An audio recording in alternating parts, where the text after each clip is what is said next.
ya vamos a profundizar, pero donde empezamos a hablar de industrialización entre 2020 y 2022, tenemos a Lodvik como tal, este grupo es la estrella de esta charla, también está Conti, Darkseid, y acá donde empezamos a hablar de los roles definidos en el RAS, es decir, hay negociadores, hay analistas de datos, hay roles bien marcados para que esa expansión se pueda lograr. Digo, cuando hablo de expansión me refiero al modelo de negocios que tiene estos grupos de profesionales.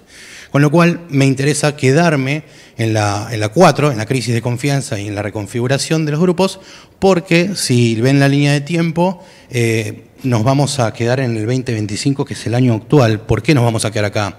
Hablamos de fugas internas, filtración del panel, que es el que vamos a conversar hoy. También hubo una exposición de los manuales de Conti en su momento. La dinámica de analizar estas fuentes de datos, los DAMs, los manuales, nos sirve mucho para la defensa. Hay mucha información ahí que ellos, con la cual se operan, con lo cual por eso es importante hoy. Es importante los mensajes que vayamos a ver, cómo negocian, cuáles son las tácticas psicológicas que usan en las negociaciones, o inclusive cómo varían los precios para poder extorsionar o meter presión para que se dé el pago, si se quiere. Por eso hablamos de filtración de código, base de datos de afiliados, colapsan las alianzas entre los grupos y los mismos afiliados, con lo cual es sumamente importante este contexto y entendimiento de la línea de tiempo.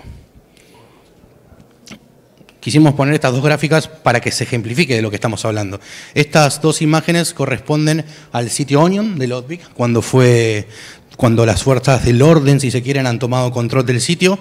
La primera que ven del lado izquierdo es la exposición que las fuerzas federales hicieron, segregaron un montón de información que se encontraron dentro del grupo, empezaron a consecutivamente liberar esos menúes, tal cual como lo hace Lodvik cuando compromete a distintas empresas.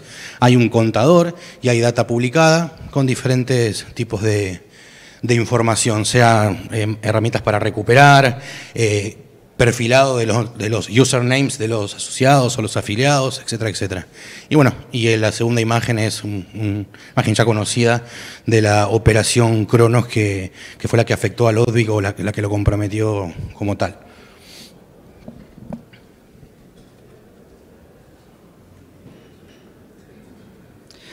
Bueno, muy bien.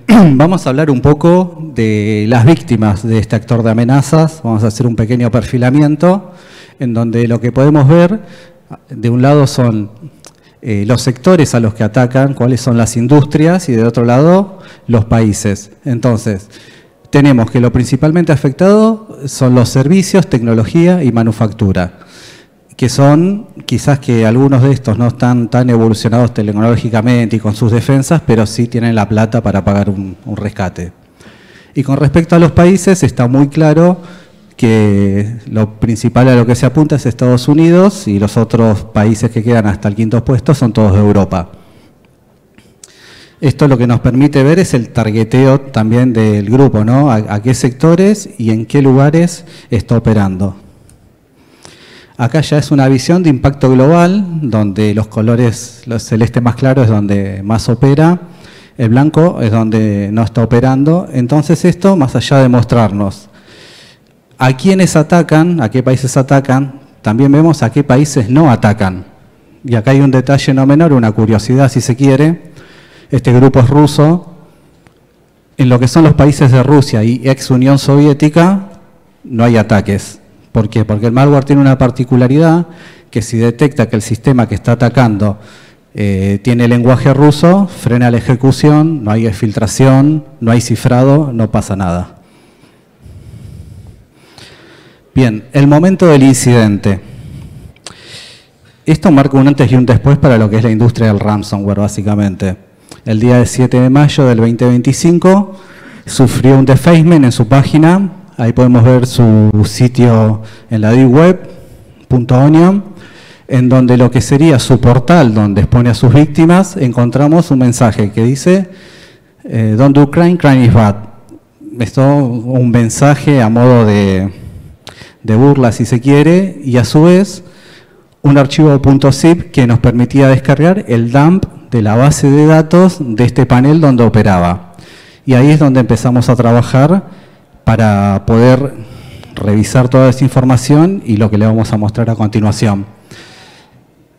El archivo se puede seguir bajando, sigue siendo público, si a alguno le interesa revisarlo, está muy interesante. Y hubo otro antecedente, esto fue en abril de 2025, el Ransom Everest también sufrió una filtración, con lo cual da una leve tendencia a que los operadores están incurriendo en los mismos errores que las víctimas, porque están siendo hackeados y expuestos. Bien, como toda empresa seria, Loadbit agarró y comunicó el incidente al instante en cuanto recuperó su panel y tanto en su grupo de Telegram hizo la comunicación que el 7 de mayo sufrió un ataque y declaró que no se filtraron datos de clientes, ellos llaman clientes a las víctimas, ¿no? Detalle. Y que tampoco se expusieron cifradores ni información confidencial. Un aviso como lo haría cualquier otra empresa si tuviese un incidente.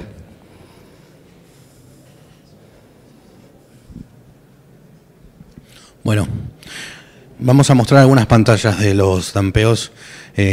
Hay diferentes visiones del contenido de esta filtración. Al final de la presentación vamos a poner algunos enlaces que distintos colegas también fueron desarrollando y haciendo hincapié tal vez en los movimientos de las wallets, en dónde se cruza determinada wallet con otro chat, pero para que tengan una...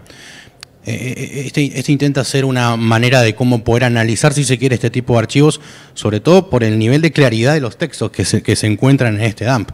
Para que tengan una idea, acá lo que queremos ejemplificar es, fíjense cómo tenemos mucho nivel de detalle sobre las credenciales que se utilizaban, tanto el login como el password, y hay una particularidad, hay una coincidencia en el ID de Tox. Tox es un programa de mensajería que utilizan estos grupos para poder, bueno, básicamente chatear y negociar o intercambiar información, y el ID de Tox que ven ahí en las primeras dos líneas, admin y matrix 777, coinciden. ¿Qué queremos decir con esto? Acá hay un patrón, digamos, hay una coincidencia entre estos dos usuarios. No estamos diciendo que sean exactamente los mismos, pero es bastante llamativo al menos encontrar este tipo de coincidencias y potencialmente haya otras en relación con pequeños atributos del dump. Acá ejemplificamos usuario, contraseña y ID de Tox. Para que tengan una idea de la cantidad de mensajes que se pueden relevar en el dump, los enumeramos ahí, 4.400 mensajes distribuidos más o menos entre 200 víctimas, iba a decir clientes de nuevo. ¿Desde cuándo es representativo esta muestra? Y bueno, obviamente las credenciales que ahí se filtran. La estrategia defensiva que se puede aplicar de acá para adelante con diversos datos es interesante. Quizás lo más rico de todo esto son las wallets, la relación que le podemos hacer entre los chats y cómo se repiten esas. Ya lo vamos a ejemplificar, pero creemos que ese es el core fuerte y sobre todo las estrategias de negociación.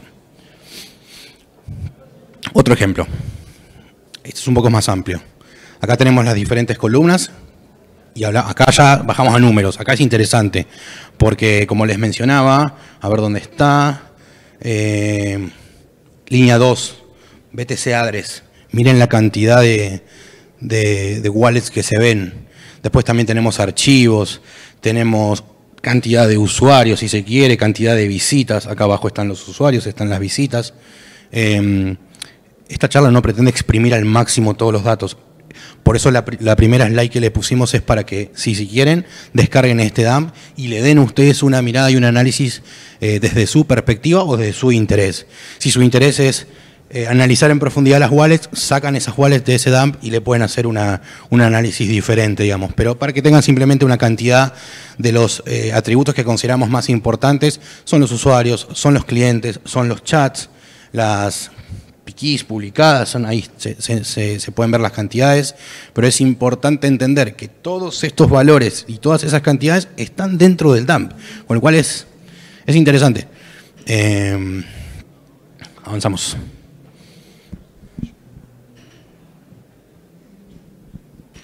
Bien, vamos con un poco la exposición que hubo. Revisando las tablas, podemos ver que en la de chats había una flag que indicaba si era un archivo o no. Ahí está todo un poco filtrado, pero la idea es que entre medio de la negociación, lo que sucedía era lo siguiente: la víctima tenía que subir un archivo cifrado para que el negociador se lo descifre y así pueda mostrarle que sí tiene la capacidad de descifrado, y a partir de ahí empiezan a hablar de plata.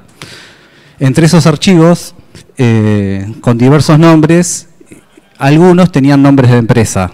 Entonces, haciendo un poco de OSINT, en la página Ransom Live, esta página lo que hace es monitorizar todas las operaciones de ransom, todas las víctimas, en qué fecha, y expone alguna que otra información más. Entonces ahí lo que podemos ver que entre sus 2016 víctimas estaba esta empresa con ese nombre de archivo, y lo que también vemos que la fecha es relativamente cercana, desde la fecha de publicación hasta la fecha que sube el archivo. Entonces, a partir de esto y con demás información que está dentro de la base, se puede reconstruir un timeline desde el momento en que es atacado, empieza la negociación e incluso en algunos casos cuando se efectúan los pagos. Bien, tema wallets. Estuvimos investigando mucho el tema de las wallets que estaban publicadas dentro tanto de los chats como hay una tablet de BTC Address, se llamaba, donde listaba unas 60.000 wallets. Lo que pudimos identificar es que había wallets conectadas entre distintos afiliados, ¿no?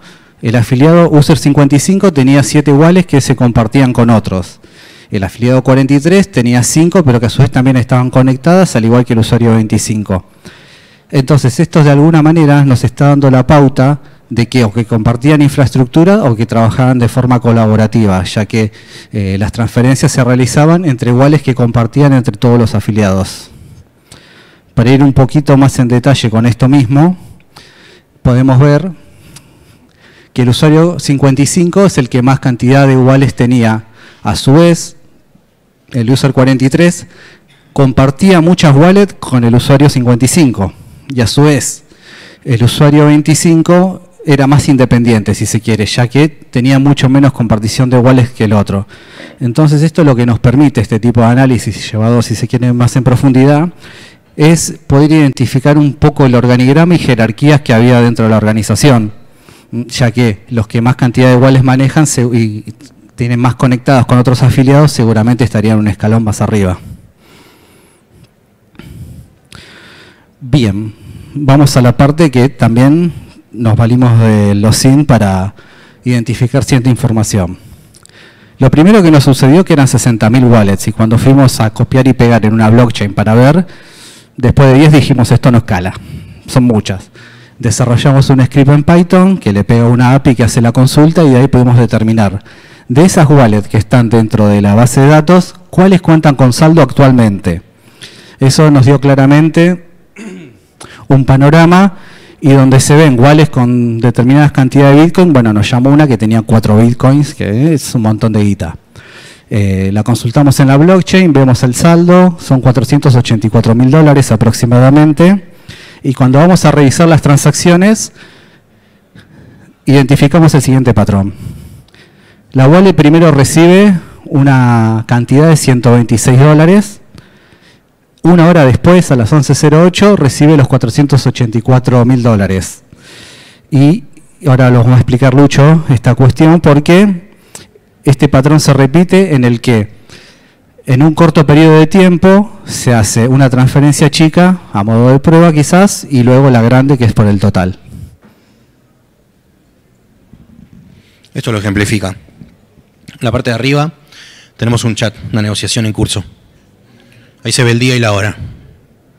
Y lo que estamos intentando marcar, en la parte de abajo es un blockchain público, es un sitio donde consultamos la wallet y podemos ver las mismas transferencias de dinero, o más bien se ejemplifica esta prueba que mencionaba Tincho. Transferime un determinado monto muy pequeño, vamos a cerciorarnos de que la transferencia se logra, es efectiva, e inmediatamente transferime el resto. Ejemplificamos lo mismo que está sucediendo en el chat con lo que se muestra en el sitio. Y de esta manera se puede empezar a rastrear. En el ejemplo que puso Martín, cuando veíamos los nombres de archivo, creemos que fue un error poner el nombre de la organización, porque es fácil cruzarlo. Otros nombres tienen nombres, otros archivos tienen nombres diferentes, con lo cual pudo haber sido un error, pero esta es la parte importante, que podemos empezar a cruzar la información pública en cuestión de transferencias, si se quiere, o montos, con lo que se muestran en las conversaciones, es decir, en las mismas negociaciones del actor. Acá no estamos para decir si fue mucha o poca plata, la realidad es que ahora cuando vamos a ver en un ejemplo siguiente, el hecho de cambiar los montos, de poner un monto alto, bajarlo agresivamente, tiene que ver con parte de la estrategia de negociación o de extorsión bastante marcada que se ven en los chats. Sigamos. Este es otro ejemplo. Acá lo que intentamos, estamos dando diferentes miradas a los datos que simplemente están ahí, no estamos afirmando determinada acción, si es mucho dinero, poco dinero, en qué tiempo se transfirió, por qué tardó tanto. Esta es una mirada más. Y entre los mensajes enviados y recibidos a la hora de negociar, pudimos estimar un promedio de respuesta en cuanto se dan esas conversaciones. Tiene mucho que ver, obviamente, con si hay ánimo de negociar, el actor va a tener buena predisposición, si se quiere. Donde empieza a notar que tal vez está hablando con alguien que tiene experiencia negociando, que lo está haciendo demorar, probablemente el resultado de esa negociación sea absolutamente catastrófico, si se quiere. Se publiquen los datos, se publique la información. Esto me podrán preguntar, ¿y por qué nos interesa saber el promedio de la respuesta, el envío?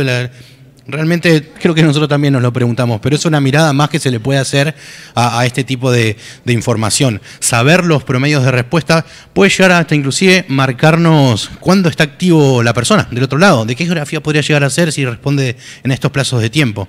Con lo cual acá tienen un ejemplo de respuesta y negociación de los malos. Creo que ahí se ve otra wallet. Bueno, hay bastante para exprimir, la verdad. Ahora hablemos de la estructura de la negociación, según entendimos o lo vemos no solo con este grupo y no solo por este dump. Hay enlaces, hay repositorios de GitHub que concentran muchos chats de negociación de diversos grupos y hay una estructura clara respecto a lo que se puede llegar a ver acá, por ejemplo. ¿Qué pasa el día 1? ¿Qué pasa el día 2? ¿Cuándo hablamos de dinero? ¿Cuándo empiezan los descuentos? Y acá se ejemplifica. Pero sí notamos en muchos chats, por ejemplo, quejas de los clientes que no podían descifrar la información con lo que le daba el operador. El archivo para descifrar no funcionaba. Le pedían reembolsos por dinero porque al final pareciera que no fue justo el trato, si se quiere.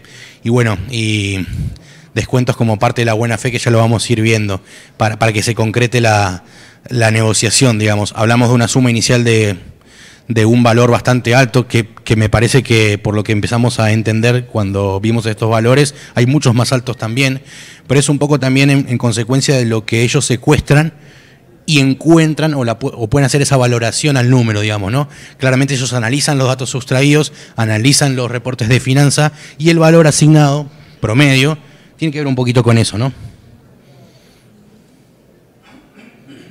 Esto es lo que decía. Miren los montos, cómo se fueron desplazando los días.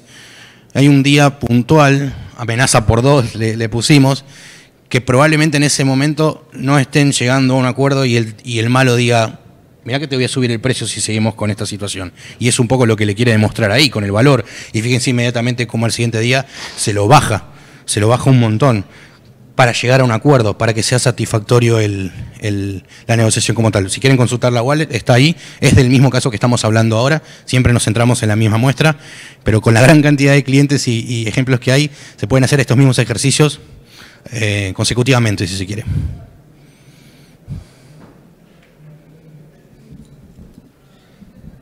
Bien, ahora vamos a ir con una serie de menciones. Acá ya no hay OSINT, es simplemente los mensajes que fuimos encontrando dentro de los chats.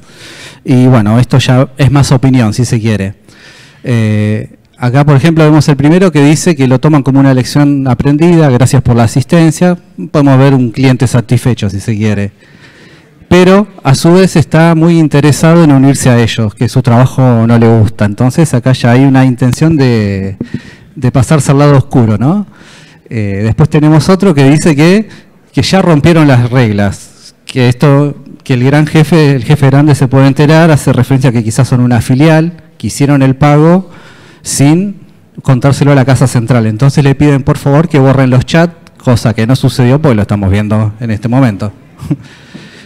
Y después otro pidiendo un servicio de pentesting, si se quiere, que si lo pueden ayudar con eso. Hay otras empresas que brindan el servicio también, no hace falta pedírselo a un criminal, ¿no? Bien, después tenemos una serie de recomendaciones, si se quiere. Sí, los tres primeros hablan más que nada de Active Directory, o sea que tienen comprometido el dominio, que tienen que cambiar las credenciales, que por más que pongan antivirus, igualmente el problema está en el dominio, que es lo que tienen que atacar.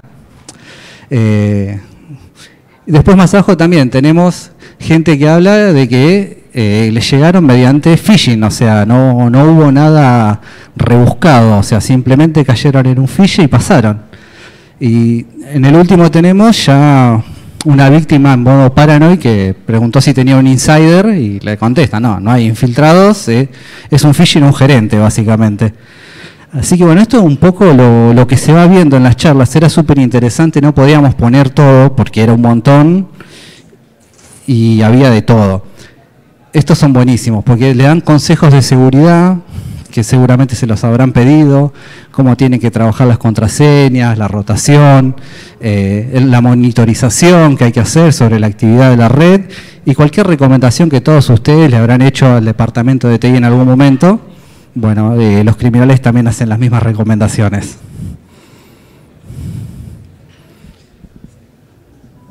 Acá están las técnicas psicológicas de las que hablamos anteriormente. Las podemos enumerar por su severidad, si se quiere, para ver cuán agresiva es una de la otra.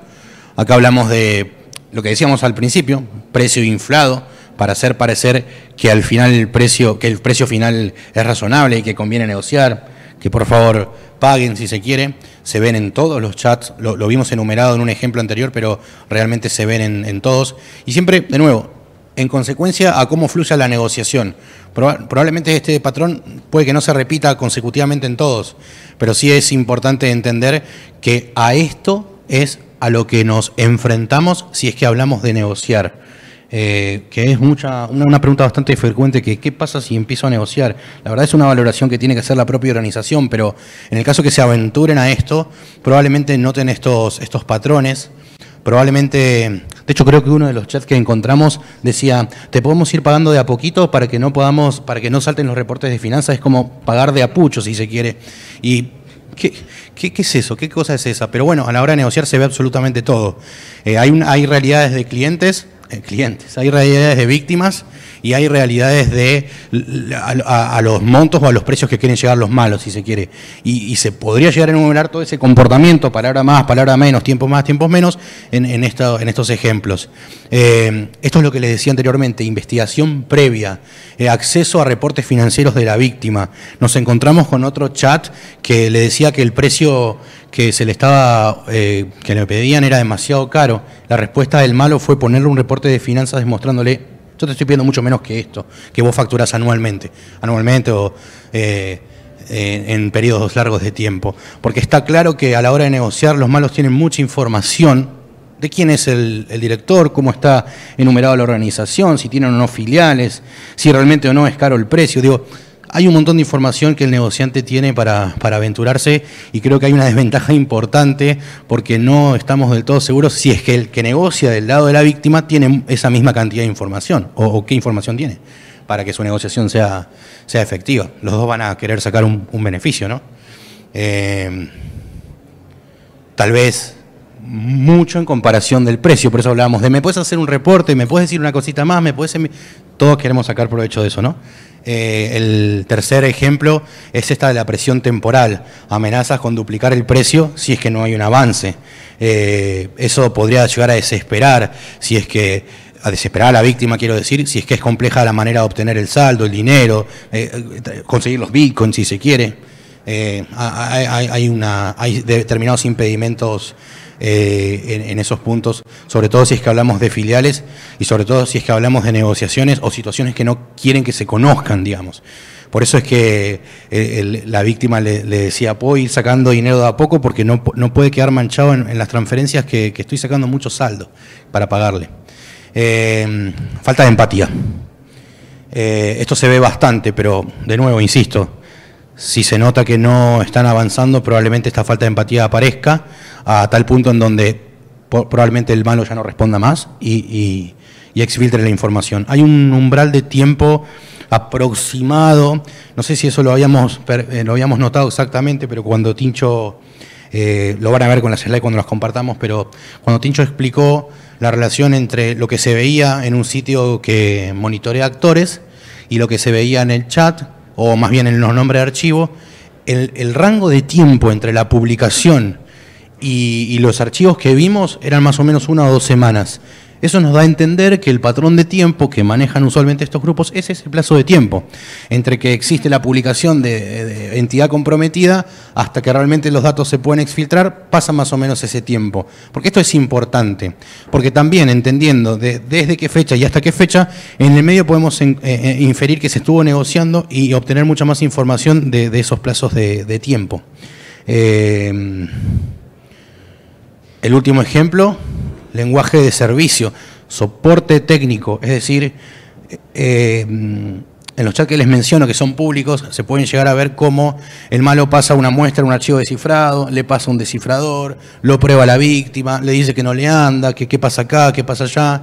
Es bastante común que los archivos cifrados o los archivos que se exfiltraron de la organización tengan un determinado formato particular. La idea de los malos no es romper el sistema operativo, con lo cual les interesa que su descifrador funcione. Ellos quieren negociar, quieren devolver los datos, pero esto es, hay cuestiones técnicas en el medio y probablemente el descifrador no funcione en la primera vez, con lo cual encontramos que hay muchos chats con lenguajes o soporte técnico al descifrador, si se quiere, ¿no?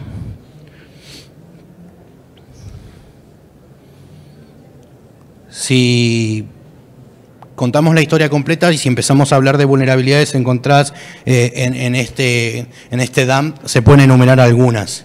Nosotros tenemos si se quiere, tenemos una perspectiva que en definitiva no deja de ser otro incidente, ¿no? Las vulnerabilidades, más allá de a quién le ha pasado, si es un grupo o es otro, si son 2 grupos, no importa. El punto es que había vulnerabilidades y probablemente son muchas de las que suframos en algunas organizaciones también, con lo cual no fueron exentos, los malos no fueron exentos de ese modo de operar, de esa vulnerabilidad expuesta, sobre todo en el tema de las wallets, que se pueden apreciar mucho en los chats. Si los chats no lo hubiésemos tenido, probablemente la relación entre usuarios no la podríamos hacer. Seguramente la vulnerabilidad que permitió el dampeo de la base de datos sea la más agresiva de todas, con lo cual eso es importante también. La metadata que podemos encontrar en las conversaciones, es decir, las líneas de tiempo en las cuales se fueron surgiendo, podemos inferir que quizás hay más de un negociador en una conversación, por los saltos que hay en los mensajes, quiero decir. Por eso mostrábamos anteriormente la relación de pregunta y respuesta, si se quiere. Las mismas técnicas de negociación no solo se ven con LODBIC, se ven con otros grupos también. Esto no es algo nuevo, si se quiere, con lo cual mucho de lo que vimos acá lo pueden ver ejemplificado en otro grupo también.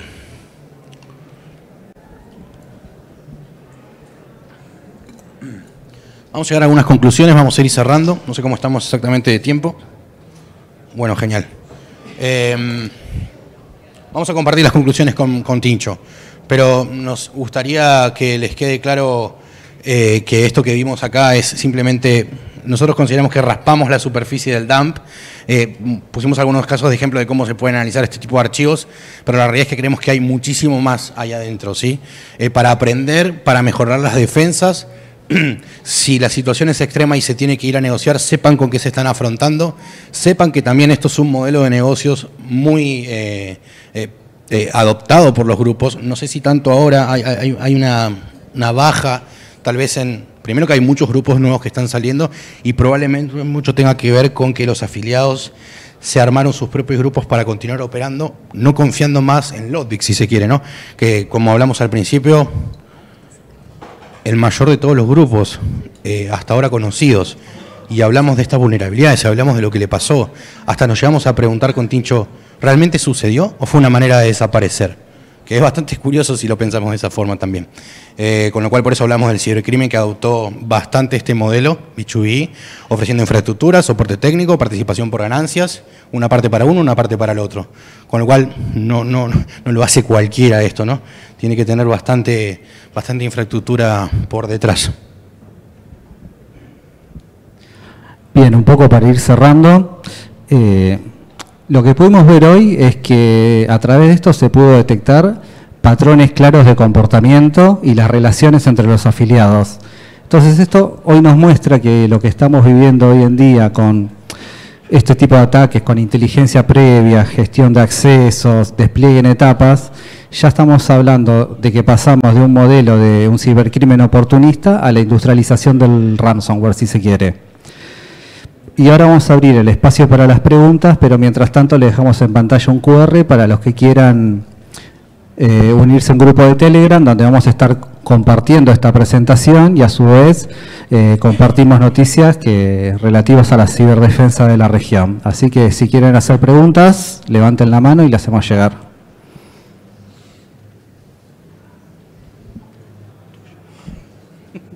Sí. Hola, hola. ¿Qué grado de injerencia creen que tuvo, si tuvo algún tipo de injerencia, un Estado-nación detrás de este tipo de operaciones? Que los hay, pero bueno, obviamente uno no puede determinarlo, pero se entiende que hay grupos cibercriminales y grupos de Estado-nación también.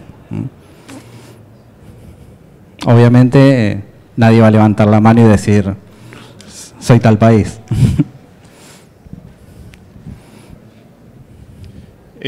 ¿Hubo alguna multa o algo parecido para las empresas que fueron detectadas negociando con los cibercriminales?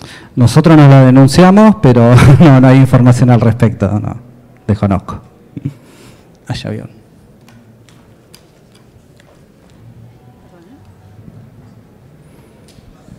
¿Han sabido de las claves de cifrado de las víctimas? Si alguien las empezó a filtrar o si en algún lugar están. Digo, simplemente porque si estaba viendo uno de los sitios que pusieron, sí. si hay alguna base de datos de las claves privadas que se han utilizado, porque eso entiendo que capaz que no estaba ahí, pero con todo lo que contaron suena raro que hayan segmentado esa información, ¿no?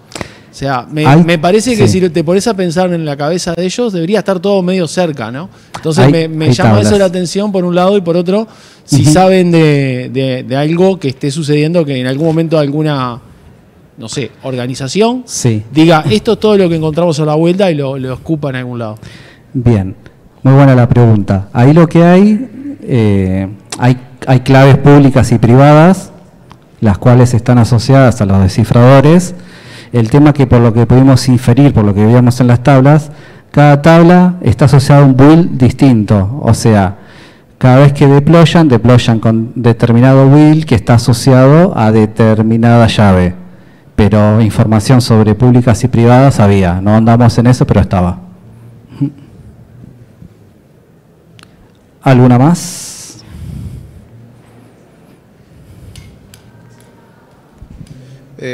Viendo la tendencia del uso de 0 days para varios grupos de ransomware que actualmente están apareciendo, ¿consideras que los casos que actualmente se hacen presentes en sitios como Live Ransomware o similares son un porcentaje representativo de las empresas que están teniendo ransomware o es un porcentaje mucho menor al que antes veíamos? Bien, ahí desconozco el porcentaje, pero bueno, por lo que pudimos ver un poco en lo que analizamos, bien es sabido que hay algunas que apuntan con determinados 0 day a ciertas tecnologías y tratan de impactarlos, pero hay cosas mucho más sencillas como las que estamos viendo acá, que es un phishing. Sin más que eso, logran el acceso. Así que bueno, los accesos iniciales son variados. Incluso también se habla de insiders y de un montón de variantes más. ¿Alguna más?